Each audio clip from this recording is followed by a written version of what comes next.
Welcome back to another episode of Q Points Podcast. The podcast is dropping the needle on Black music history. I am DJ Sir Daniel. And my name is J. Ray, sometimes known by my government as Johnny Ray Cornegay III. And yo, it's happening. It's happening. We're here. We are live and in effect. This is our very first of all, welcome and happy International Podcast Day. By the time you're listening to this is International Podcast Day. And, you know, J-Ray, we decided to do it real big and do a live recording of Q Points for International Podcast Day, because why not? Why not? And first of all, this is just such a monumental moment. Folks have been asking us, all of y'all have been asking us to do something live. So being able to do this in our home of Atlanta, to have all of y'all beautiful faces surrounding us, yo, this is a big deal. So just wild. Thank you. Thank you. And now you all get to see how the hot dogs are made. You get to see what we do behind the scenes and, you know, all the madness that it takes to create this wonderful show. You and one of our guests were talking earlier about how long we've been doing this. We're up on 3 years, y'all. Can you believe that?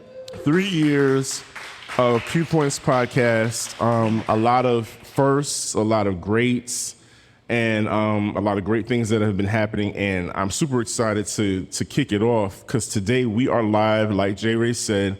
We are recording live in Atlanta, Buckhead specifically, because we are broadcasting live from the Fit360 Fitness Center. And because today, J. Ray, we're talking about the fitness factor. Yes. The fitness factor, because even at the beginning of the show, we have always incorporated health and health-mindedness in our discussions, because it's no secret, we're Gen Xers, right? Yeah. Most of our audience, or most of our listeners are Gen Xers, and we're getting up there. I just celebrated my 48th birthday. Yeah. And I, like you, give it up, because there are a lot of people, you know, shout out to, you know, let's think about the people that haven't made it to 48. So you have to be thankful for the age that you are right now, right? And so in doing this podcast, J. Ray, we were experiencing a lot of losses. Yes. When it comes to the people that we like to honor on our show, we were experiencing a lot of losses. A lot of people, a lot of entertainers that we look up to were passing away at very early ages. And so that sparked our discussion about health and the things that we go through, because we've gone through our own fitness journeys throughout our lives, right? Yeah. So one of the things with Q Points we didn't want to shy away from, of course, even though we discuss music as the core of our podcast, like DJ Sir Daniel said, so many of our legends we were losing. When we first started the show, we felt like every week we were saying rest in peace to someone. And it got to the point where we would talk about someone and they would pass away in close succession to when we talked about them, right? And so because I'm gonna speak for me personally, I've been up and down the fitness road and recognize for me personally how important it is to figure it out and try not to get discouraged if I fail or fall down with it. And that happens. It just happened on my vacation. I was doing so good up until I went on vacation. And I was like, you know what? I ain't gonna worry about nothing. I'm on vacation. Baby, I've been back for 3 weeks and I have not gotten back into it. And my first instinct was to beat myself up about it. Wow. Yeah. But I have to not listen to that voice. And so the fitness factor and us being here and having y'all here, one, ready to work out, what the folks can't see is that people have sweat rags and shorts and everything. On, you know, and I don't see any headbands though, no sweatbands. No headbands. Or leg warmers. Okay, I was looking for leg warmers. I mean, come on, guys. What are we doing here? Okay, next time. Can we talk about this? Do you know what I don't know what leg warmers are for. Do you know what they were for?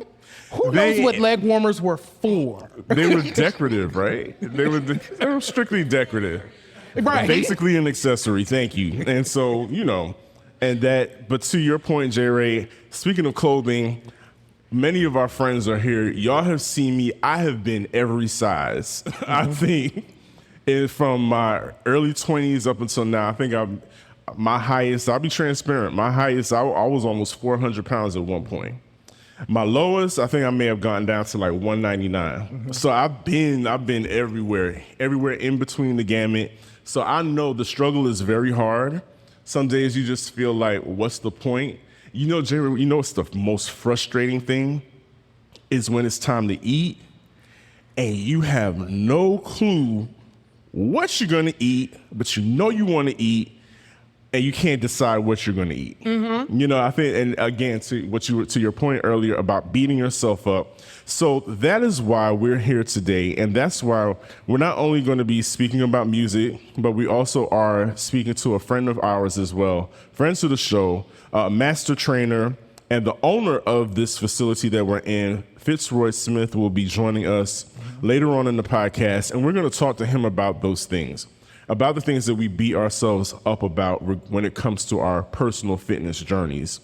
But J. Ray, we're going to have some fun too. Because, you know, before the show started, before we hit record, we had the music playing in the background. Yes. And, you know, we were jamming, as we always do. So we're the question, Miami too. You had some Miami vibes. You know, I had the hard hitting, you know, the bass vibes going on. But I want to find out, what is your favorite fitness song? Because we've discussed this before, and I'm curious, what songs get you pumped? What song gets you hyped? Okay. So there's actually three. There's three songs that really kind of send me up. One is MOP's Annie Up. Nice. MOP's Annie Up. I don't care if you are not into hip hop, when you are working out and Annie Up comes on, especially with that beginning synth, that oh yes, the world is about to and then the come beat down. drops. You can do anything. I promise you. Yes. That little stair climber that's out there that I hate, I can do that when Annie Up comes on, right? And So you're gonna rob somebody afterwards. you too. can rob somebody afterwards, right? So Annie Up definitely one. Deja Vu by Beyonce is a great cardio song because it just has the perfect tempo for you to tip. Like I could be on the elliptical and I can like do a little like whine a little bit to that. So that joint. And my very last one that really is new, Cash In, Cash Out. Pharrell featuring 21 Savage and Tyler, the Creator. My goodness. And that song, much like Annie Up, just has kind of a revving component that makes it something that I can do. So those are kind of my three get up, get moving fitness songs. Now, what are yours? Ooh, well, you know me, I'm all over the place. So, you know, like we were playing earlier, we were playing a lot of bass songs, a lot of, you know, stuff that has a lot of kick to it. And, you know, let's just go old school. Let's just, you know, Push It is like the all-time aerobics song, best aerobics song ever made. You know, it's what people, you know, anybody could work out to it. It's got the tempo that lends itself to bringing up your heart rate. So we've got Push It. When it comes to lifting weights and things of that nature, you know, Annie Up is really good, but I'm thinking like a Busta Rhymes. I'm gonna take it back. The Scenario remix. What's the Scenario remix? A nice rough, rugged, and raw kind of beat to work out to, a little cussing, and you know, something to get your frustrations out about. And last, since we're doing three, I'm gonna pick some reggae. Okay. I'm gonna pick a little, you know, something that in my earbuds. And people, please wear your earbuds. I'm doing a quick PSA. When you're out working out, especially if you're working out in public, nobody wants to hear your pill speaker with you. Do not bring that to the gym. I'm saying it right now. Spread the gospel, everybody. No pill speakers in public gyms whatsoever. Anyway, so back to the song. I'm going to do Batty Ryder, by Buju Banton. Oh, wow. Yeah, that's the name of the song, Batsy Rider, and it's talking about shorts. But anything from the 90s dancehall, Mad Lion, Shoot to Kill, anything like that, perfect workout songs for me. So you actually just brought up something interesting. One of the things, and I've had to just eat it if this happens. You get to the gym, this is the worst feeling. You are so ready to work out and you get to the gym and you don't have your earbuds. So the question is, what do you do? So Sir Daniel, what would you do?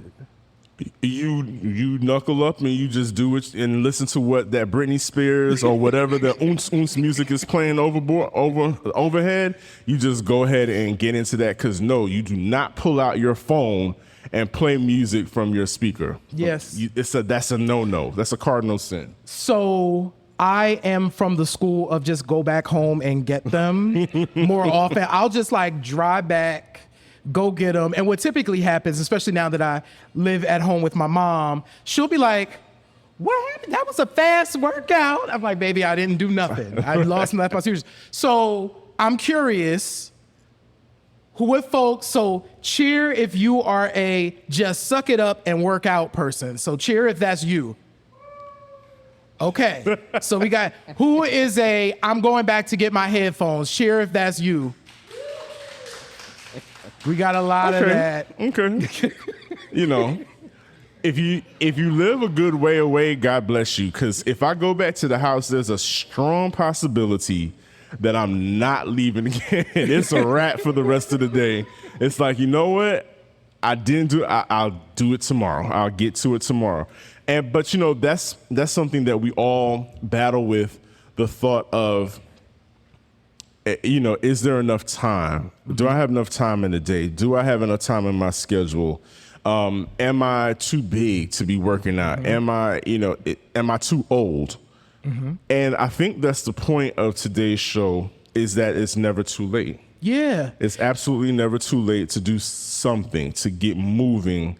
And I believe that is what we are. That's the message that we have today, is to keep moving, no matter what. Yeah. Do what you can do, whatever brings you joy as well. That's what you do. Because if you hate it, if you hate the type of exercise that you're going to do, or workout that you're going to do, the less likely you are to do it. Yeah. Right. And so if you like taking walks, go out there and take a walk.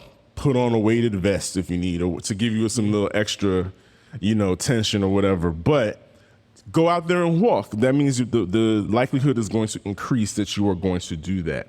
So that's what we're going to talk about today on this episode of the Fitness Factor of Q Points podcast. J. Ray, when we come back after this break, we are going to be speaking with a music legend. Yes. Bonafide music legend. Bonafide music legend, and you're gonna know why when he gets on the mic. Literally, we're gonna ask him to start paying rent, because he's pretty much been a part of a lot of our shows. Yeah. So he's pretty much the third cast member of Q Points podcast, and we're gonna talk to him shortly. He's gonna join us, and we're gonna have some fun and talk about performance, what it takes to be a performer, not just behind the mic and in the studio, but on stage. So stay right there. This is Q Points Podcast, dropping the needle on Black music history. We'll be right back after this. This is They Reminisce Over You. I'm Miguel. And I'm Christina. They Reminisce Over You is a podcast that celebrates and honors the best in music, movies, and TV from the past. We get into the careers and legacies of some of the biggest names in hip-hop, R&B, and pop culture. From discussing the groundbreaking music of Missy Elliott and Mary J. Blige, to exploring iconic moments in TV and film like the chaos at the 95 Source Awards. They Reminisce Over You has something for everyone. So join us as we reminisce over the artists, movies, and TV shows that have shaped our lives and continue to influence popular culture today.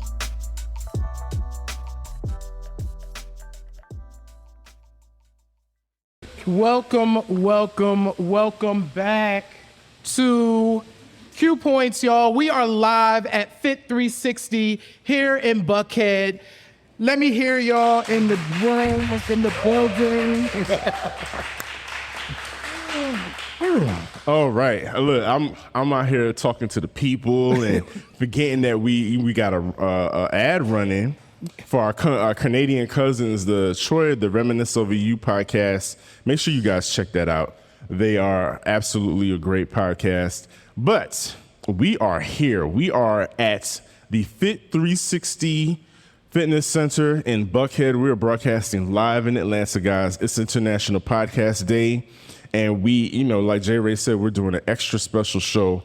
And we're talking about the fitness factor, and, music and fitness for us go hand in hand. So, during our planning sessions, we're always talking about who can we talk to? Right.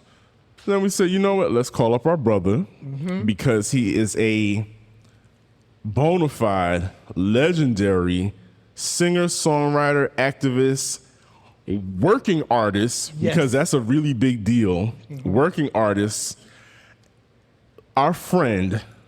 Please welcome to the show, Mr. Kipper Jones. Let's make some noise for Kipper Jones, please.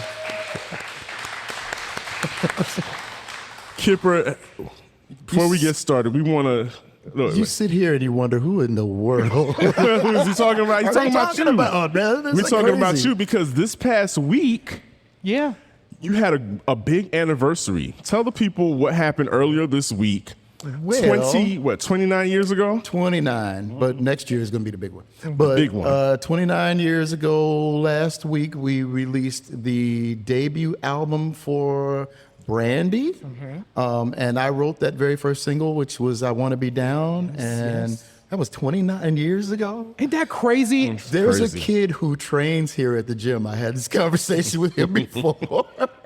And I asked him, I was like, hey, man, do you know Brandy? And he was like, no. We would be like, And then I was like, yeah, how old are you? And he was like, 28. And I was like, Yeah. yeah. That makes So sense. 29 years ago, I am now a part of ancient Black history, but I just, it's just awesome to just see these things happen, man, and realize it was 29 years ago. And the best part is that we're all here to Yes. celebrate with you. Amen. Amen. That's the best part about it. So tell us about, as an artist, what does it feel like for an artist physically after performing? Because I just saw a report recently that Beyonce, who has gone on this tremendous world tour, reduced some of the dates, right? And so, I'm always on Twitter looking at, on Black Twitter, we're always talking about everything, and people are like, shoot, she cut out shows. She a lot, she man. stopped shows. Yeah. Like, Kipper, I know you don't know specifically what Beyonce goes through, but what is it like for an artist when you are on stage, you're singing, you're dancing? Physically, what does that do to you? Okay, so a couple of things. That whole world of performance on that level is so incredibly physically demanding. First of all, you're engaged from the crown of your head to the soles of your feet. Your brain is engaged because you're having to do, you got all this stuff to remember and to do, and spots and places, and she's got lifts and cranes and all that kind of stuff. So it's like tremendously demanding physically. But to that point, I want to say this, and I've known that young lady since I don't know, she was like 16. They were kids down in, maybe so. They were like, teenagers anyway, preteens and teenagers. And we went to Houston, and when I tell you that them girls were everything, running on treadmills with heels on and not out of breath and singing the whole time. That kind of training. They were training for something. They were working toward something. Yes. They were working toward this. What are they now? Like the largest selling Black female R&B Reigning, group in yep. history. That's what they were working toward, but they were working toward it. And so the other thing I wanted to mention is, and we're talking about Beyonce, but it works with all of us who are striving to be entertainers, maybe. We're talking about artists, I'm talking about entertainers, and they may be two different things. But work ethic. Beyonce is out of her mind. She's not even talking to, I mean, she's not there when she's working. She's working, and she is totally into what she's doing. So she's on time because she's not going to disrespect anybody's money or anything like that. So, you know, all of those things that go into a great work ethic. So I'm sure her fitness routine is just that. It is of that work ethic. And I'm so glad Fitz is here now so I can say in his face, he has really helped me with my work ethic about being up and getting here at 8 in the morning. I mean, I be 8:15 and traffic in Atlanta is a beast, but you know, it's the work toward it. If you can work toward it, then you can get over there to that place, you know. I don't know if that answered your question. No, it absolutely did, and I want you to even delve deeper the difference between an artist and an entertainer. You brought that up. Just briefly tell us, in your opinion, what's the difference between an artist and an entertainer? Right. So, in the year of our Lord 2023, anyway, hey Michelle, we're live. Shut up. But I don't have my glasses on, and I'm sitting there, she look like Michelle. I saw her coming over there. I was like, we're live. So. But no, really, in 2023, anybody can be an artist. Anybody don't even have to be a person to be an artist. Come on, AI. Say that. That's real. Yeah, right? So they're really definitely two separate things in that regard. But I'm a little older. I'll be 62 in January. My point of reference is different. When I say entertainer, I'm talking about Sammy Davis Jr. I'm talking about Jackie Wilson. I'm certainly talking about James Brown and Little Richard. And you know, I don't even say Michael Jackson's name because it's like a given, right? He's the given. That's the tradition of when I speak of entertainer that I'm always thinking of. So me, if you've ever seen my performance, you know, it's very physical. Yes. It's not, I'm not standing in, I'm not Michael Franks, who I love, but good Lord, move, man. I'm moving and engaging, and and all that stuff is physically exhaustive. Previous to 2015, however, I was doing that 3 sets a night from 9 to 1 every Friday night. Everyone. Without fail. I think I missed a couple. I missed the one when my dad passed, and I still showed up to the gig. I got someone else. And when I broke my hip, not broke my hip, when I had my hip replacement, but doing that, and up to, like I said, up to 2014, 2015, acting a fool, eating late at night, don't rest. I wasn't working out, smoking whatever and everything, and just hanging out. And my blood pressure was through the roof. And my doctor was like, okay, so there's a couple of things that can happen. But first, I'm gonna give you this pill, and we're gonna start there. And it was just a hydrochlorothiazide, what they call it, a water pill or whatever. And I was doing that, and then it was like borderline, and it kind of stayed in borderline, and I just kept taking that until finally, 2015, I just said, stop it. Just stop it. And I stopped smoking. I started kind of working out, but I certainly changed my diet a lot. Got a gym membership, so I was at least going, do some cardio stuff, and my blood pressure started coming down. But let me tell you something, between then and today, because last week my blood pressure was 121/67. Yeah. I ain't taking nothing. I'm not on anything, like, nothing, right? And so it is that. It is the lifestyle changes. It's the fitness routine. And, just making wise decisions about your health. Real quick, I don't know if your audience knows, but I also am a recent cancer survivor. Yep. So I am just 3 months now past radiation treatment. And let me say this too, while you celebrating me, please celebrate my sister because she's here too. And my sister was just finishing her chemo for breast cancer when I got my diagnosis. So the both of us. And again, fitness, important. We're coming from our Saturday yoga class that we take together every Saturday. That's, we are serious about, making good decisions and making good health decisions and extending the life that we have. You can take it and do what you want to do with it, but I'm going to try to do the best I can, so. Kipper, you mentioned your performing style. Talk to us about how you have had to adjust as you are aging. Because let me tell y'all something. There is a video of Kipper in 1986. You what, 24 or something? 24. Baby, he's running across the Roxy stage, singing his face off and jumping, and the crowd is going crazy. I was tired looking at it. And when I first saw Kipper perform, he was still doing full out routines. Like the breakdown would come and Kipper is going to two-step and dance and all of that. What changes have you had to make in your performing style? And thank you for that too, because I was tired watching it myself. I was like, good Lord, boy.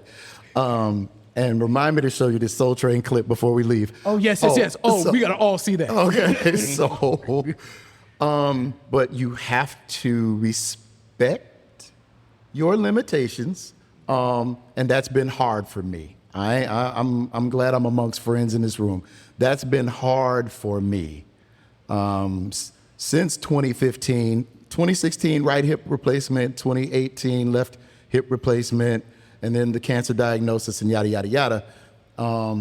I don't have my, I'm not working with the band on a regular basis right now, but there are still some musical performances that I'm doing and they're coming up and that kind of thing. But, so I think it was Sonny.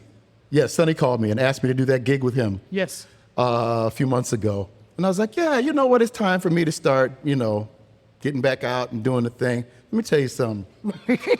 Woo!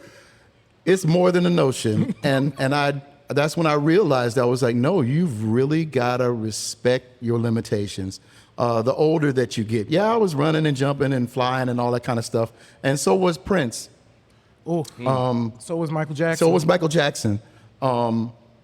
Prince even to more of a degree, because Prince's physicality was just out of this world. All that splitting and bouncing and turning and hopping off of speaker stacks. Hopping off the piano in a 6-inch boot. Come on. Yeah, in those man lifters. Yeah. I mean, that was a lot on his hips. Yeah. And I trust me, I know. And confronted with that situation, hip replacement, not hip replacement, in that era, that was a daunting proposition. Now it isn't so much. I mean, a hip replacement, like my orthopedic surgeon said, oh no, man, they're like tooth extractions. So, I mean, because they do them so often and so frequently, and it's such a laparoscopic technology now. Okay. But in those days, they would have to cut you and cut through muscle, and you'd have to learn how to walk all over again. And, and plus there were some religious concerns. He can't do blood transfusions. They make you sign off on that when you do those surgeries. And, so I'm just grateful, man. I'm grateful every day that I don't have that kind of restrictive life, and that I've been able to make good decisions or make decisions that have kept me here this long. Let me say that. I think they was good decisions. And I got people like you and people like, for those of you who don't know, J. Ray is not just my friend and brother, but he's also my manager. So, he helps me with the madness, because I'm an Aquarian. I'm very scattered. I'm all over the place. I can create the world in 36 hours. I can do it. But You know, this one here kind of goes, well, yeah, okay, but let's do this first. You know, so that's very cool.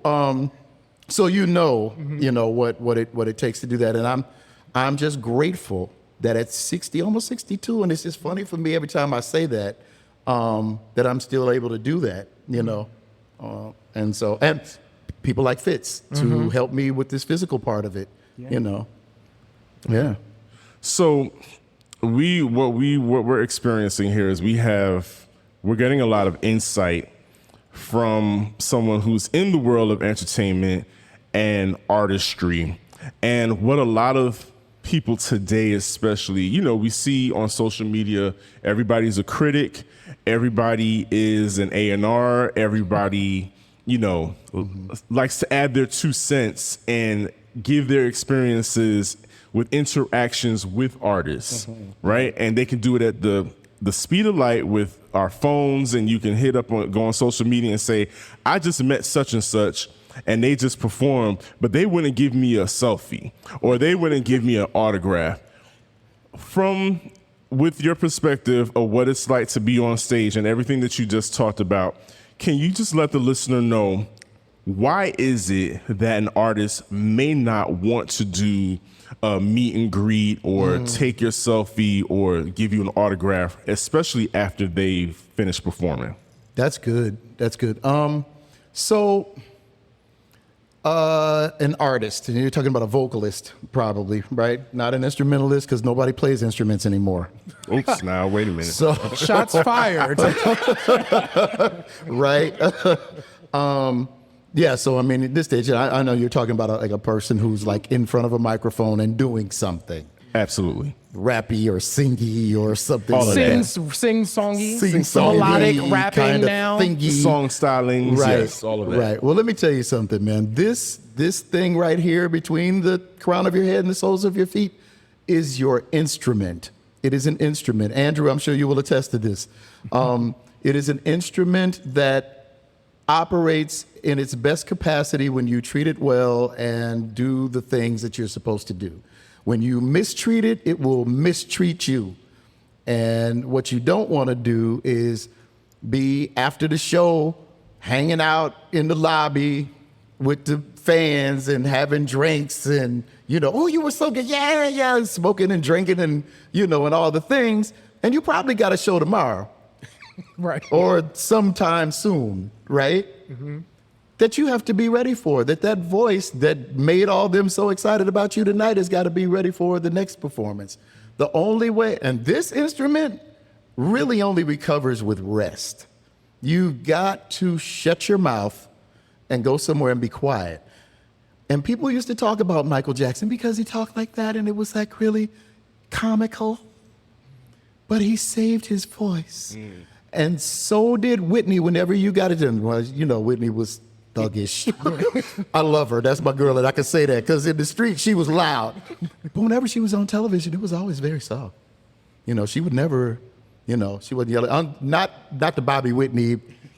Those days. Realistic, right. what do you call reality TV? Yeah. None of that. But I mean, really, when she was, you know, sitting on the couch with Arsenio or whatever, there's a Seth Riggs, who is one of the greatest vocal instructors probably this industry has ever known, always had, even Stevie would talk like, you know, like that, because he always tells you to keep your voice down, save your voice, no screaming, no yelling, don't let anything upset you so you won't, you know, that kind of thing. So it's really important that you take care of that instrument. So you can't be at all the meet and greets. When Janet did all that picture stuff with people, you know. She probably wasn't saying one word. Not a word. Next. Yeah. You know, And see, like, she's not being shady. She's trying to preserve her voice. No, you've got to take care of your voice. She's on a tour. Yes. And you're 50-something, 5, 7, you know. Yeah, you got to take care of yourself. And that's the other thing, man. We do not recover like we did when we were in our 20s. So it's important, you know, that you really again, respect the process, respect the fact that you're aging and things are different. If I cut myself, it takes me a whole lot longer to heal than it used to. I'm not Batman like I used to be. It used to just heal up. you know. Now I'm worrying about getting an infection because it won't heal. Kipper, as we wrap up, you have been busy at your craft, working, I know on a lot of projects. What stuff can people get ready for? What can I share? You can share. Yeah, you can share. I don't even know what we're sharing. Kipper's going to share. There's an email. So hold on. I'm gonna raise this. So what are we share? What are we about to share? What are we about to hear? Is it? We got an email? What? No. Okay. I am a couple of things.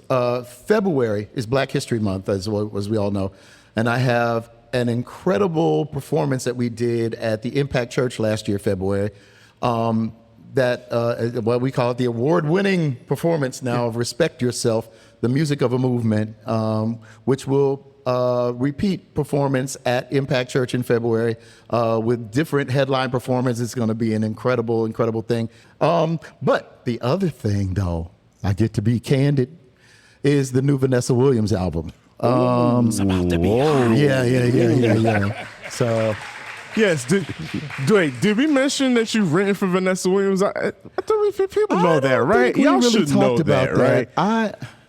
Her very first song, The Right Stuff. I wrote that for her. Do the French breakdown, please. Jalousie, don't play. That's him. Yeah, that's me. That's Kipper Jones. So, we got a new record coming. Kevin. Oh, Lord.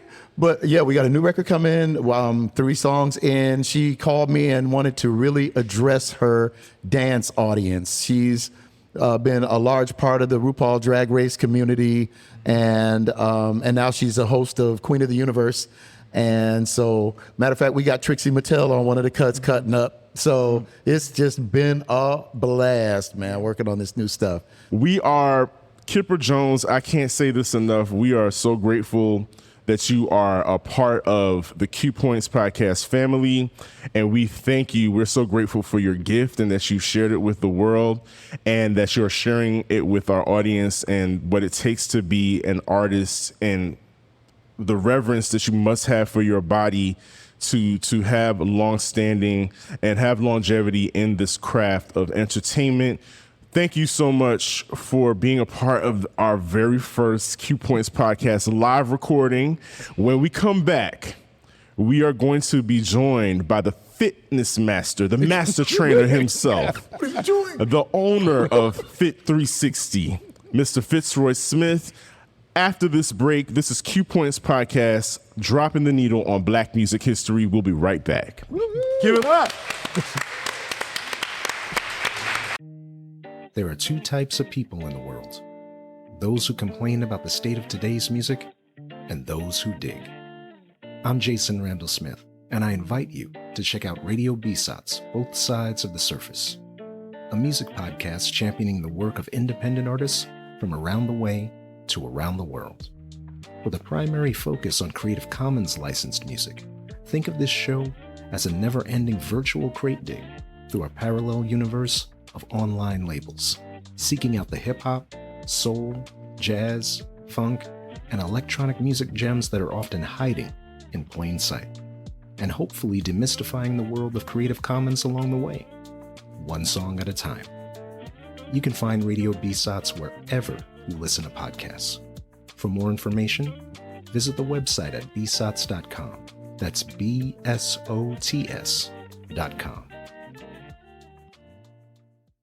Yo, we are back. Welcome back to Q Points. We are live at Fit360 in Buckhead, in Atlanta. Thank you all so much for being here and having this experience with us. And I couldn't be, we are so grateful to be in this beautiful space. For y'all who are watching, you can see it. For those who are listening, visit the website. Fit360 is a beautiful workout facility with some of the best energy of a gym that I've ever experienced. And we are here with master trainer and the owner of Fit360, Fitzroy Smith. My brother is in the building. Fitz, Thank you, Johnny. You're welcome, man. Talk to us a little bit about this space. There is so much of you on the walls, in the equipment. Fitz was in here putting this stuff together. You know what I mean? Talk to us a bit about this space and what you wanted to create when you were pulling it together. Well, thank you, Johnny, for having this here.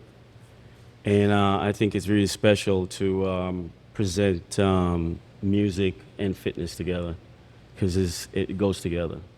So this space was created in my head years ago. After being in the industry for over 30 years, collecting data, so to speak, from all the locations that I used to work at and train my clients, and listening to owners who said good things about the business and bad things about the business, and I listened and I kind of come up with my solutions for it. Said if this ever happened to me one day, then I can implement these things my way. Being a creative myself, artist and all that stuff, I wanted to put some of that element in the gym as well, and my love for fitness, and just wanted to also accentuate the piece of it that would help other trainers, which is reason why it is mainly a trainer's gym. Mm-hmm. And because I felt like I wanted a home for them to be creative into the space and really accentuate and really build upon their clientele, and have a good life, like I have. So I wanted to have that for them.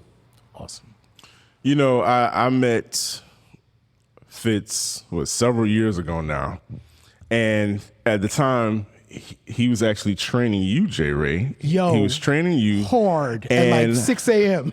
I would see the videos and I would be like, yeah, and mind you, I've worked out with some trainers that were kind of maniacal, but Fitz is definitely not maniacal. As a matter of fact, I think what I've noticed is that you take a lot of care in the people that you work out with or that you train, because not caring about your subject, about the person that you're with, having no empathy for them is rude, it's ridiculous, and it's not good customer service, all of those things. But here we are, we're three black men discussing fitness and music. And, you know, recently Men's Health magazine dropped a very dope issue that featured several different covers featuring at least six different covers featuring some of the giants of hip hop. And when I say giants, these are gentlemen that are very fitness focused and oriented. We've got Busta Rhymes, 50 Cent, Method Man, Wiz Khalifa, Ludacris, Common, and all of these gentlemen have in common is that majority of them there's some that are 50 and up, and then we've got some that are 40 and maybe in the upper 30 area, years of age. But as black men, there is this intersectionality of health and fitness that we always have to talk about. And did that color or influence you to spread the gospel of fitness as a black man? What was your perspective on fitness for other black men? I think it's really, really important. Unfortunately, that's not what's being presented in the black community, because we're still trying to eat that our soul food, so to speak. We think it's the gospel of black people, and I got to tell you, soul food is not the business. For it really doesn't give a shit about our health. Oh boy, we're gonna break some hearts today. And while it might taste good to y'all, your body don't like it. Okay. Anyway, I don't want to beat up on soul food. It's did some good things in the time when it was needed. Right. And bad food is better than no food any day. Okay. However, back to the cover you were talking about, I think it's great that these artists has embraced fitness in a way, hopefully not from an ego perspective, but in a way that it's beneficial mentally, physically, and emotionally. Because I think fitness. I've embraced fitness in a way on all of those levels, and it has brought me to where I am. So yes, it's very important, and as far as the Black community is concerned, we need to embrace it from that perspective as well. It could be beneficial to us, even more so. It's more than physical, it's more than emotional, it is all of those things. So instead of one, we're trying to look good, we need to embrace it for a more deeper aspect of what it really is the health aspect. And it's like if you take care of something from the inside, it will expand on the outside, it will show. So you don't have to be like, oh, I need to see myself this way, I need to look this way, I need to look this way, I need to look this way. You will get there if you just follow the breadcrumbs, the trail, and where you're motivated to go. So we're not going to beat up on soul food, but food is important. And so, scrolling through, let's just take Instagram, for instance. Like scrolling through Instagram, make some noise if you have purchased something that popped up on your Instagram feed with regards to health and fitness. So I'm the only one. I'm the only one. Make some noise if you purchased something that came up on Instagram. But there's a lot of things that people are tuned into fitness being a craze and being a fad and coming up with different products for us to purchase, especially food. What are some things that we need to look out for? Because, like I said, you scroll through Instagram and you see, hey, here's 50 things that you don't need to eat that are terrible for your body. If you just eat this or drink this is going to make you feel 100 times better. Like, what are the things that we need to look out for and pay attention to when we get bombarded by those ads that come up on our timelines? Well, you don't really need to look out for any of those things. Which, if you're focused on what health food really is, and you stay in that lane, it doesn't matter what they're advertising, doesn't matter what they want to sell to you. You just keep a blind eye and keep focused on what health food really is. Now, a lot of us are confused about what that is. I'm going to clear that up for you right now. Okay. Health food is food that are raised and grown naturally. Whole foods. For instance, any animal can be healthy if that animal is raised naturally. Food that are grown from the earth is healthy if it's being grown naturally. And that's it. There's nothing else to it. It doesn't matter what they're trying to sell you, how they want to sell it to you.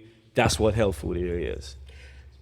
So you can eat carbohydrates, you can eat fatty foods, you can eat all of that stuff as long as, in my opinion, you ask me, if it's whole food. Because I was going to say, we're both West Indian, right?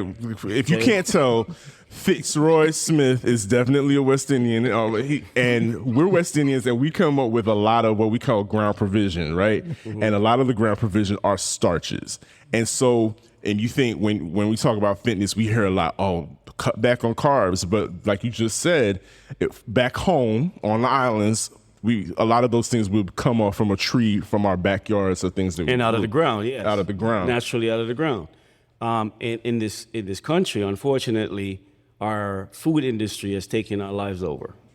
And they have made carbohydrates bad. And it is true, it is bad. A lot of meat that we're consuming is bad because they have taken over, again, from the perspective of making money, and they have to use advertisement to sell it to us, to trick us, to convince us to purchase those things. So if you're not listening to those things, or it doesn't matter what they say on the TV or the advertisement, you're not going to fall in the trap because you don't know what you don't know. Wow. And to that point, so one of the things, this surprised me so much because what Fitz just shared, when I first met you, I was of the mindset like, no, carbs, bad carbs. And then Fitz was like, it's okay that you have that brown rice. That's that's okay. And it was the first time that someone affirmed and taught me what it all meant and how to think about it. And that's the one, and also going back to you as a trainer, I can say this from personal experience.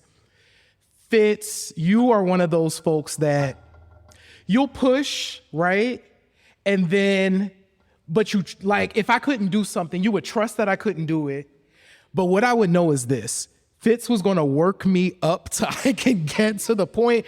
And I would get to the point, right? And then I would try and do that thing again. And I'd be like, no, I can't do that thing. And he'll be like, yes, you can. And then I would do it and be like, oh, I've made progress. But we see progress in some other way. And I just want to thank you for, one, sharing this philosophy with me, because I know it's helped me a lot in my life from an eating perspective, but also from a fitness perspective overall. Because, folks will have you out here not eating. They'll have you out here not eating and working out all the time. And you were like, balance. Yeah. Very, very true.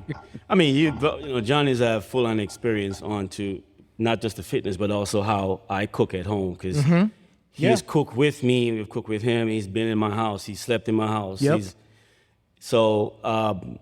He sees firsthand how Fonda and I, my life coach over there, has eaten and how we live. And one of the things that Fonda and I don't have is health insurance. We never have health insurance. And we are not afraid that we don't have health insurance, because we believe so much in what we eat, what we consume, and how we consume how we cook our food, where we buy our food.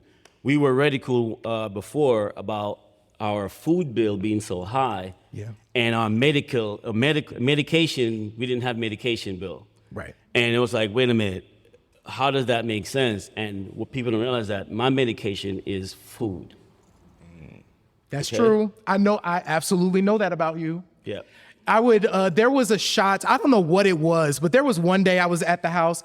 I can't remember, Fondo probably remember, but she was like, here, have this. And I did, I was like, what is this? I felt better. It was horrible going down because it was really bitter, but it was great. I found that the more bitter something is, the better it is for you. Yeah. Absolutely. But, and just listening to you, J. Ray, describe the relationship that you have with Fitz. A lot of our listeners right now are tuning in, aren't as blessed to have that kind of relationship with somebody in the industry, right? So there are a lot of people who are, and we were talking about this before we got on, who get on social media and I can train you. I'm come, meet me here. I got you don't need that waist trainer, or I will supply you with a waist trainer, and I'm also going to supply you with a meal kit, right, and all kinds of things. But we don't know anything about certification, whether who they trained under, or what they know for sure. But what are the things? Just give our listeners right now a couple nuggets, some gems, to how they pick out somebody that can help them on their journey. A trainer or a class, just some nuggets on how they pick those things out for them so that it makes sense for their life and their journey. Wow, good question. If you're looking for a trainer, you have the right to ask for their credentials. Most people don't. A piece of paper is not necessarily the best form of being a good trainer, but you can ask questions to their clients if they have, which they should have if they're good enough. If you can feel them out, get a couple of free sessions. If you can request those things and feel them out and see how the relationship feels while you're getting training. You can ask them, and if you have any questions about, that you need answers to, you can ask them, see how they answer those questions. Not only you listen to those, answers, but you want to feel them as well. If it feels right to you, if it makes sense. So those are some of the things that you can do that, and those are strong things. Like especially if they have other clients, you can talk to those other clients. You can pull them aside and have a conversation. Most times, the clients might say good things about their trainers, but you can also feel the answer as well. And a free session or 2 free sessions is a good way to find out, because you're in their hemisphere. They're training you. You can feel what might be wrong, how they're pushing you.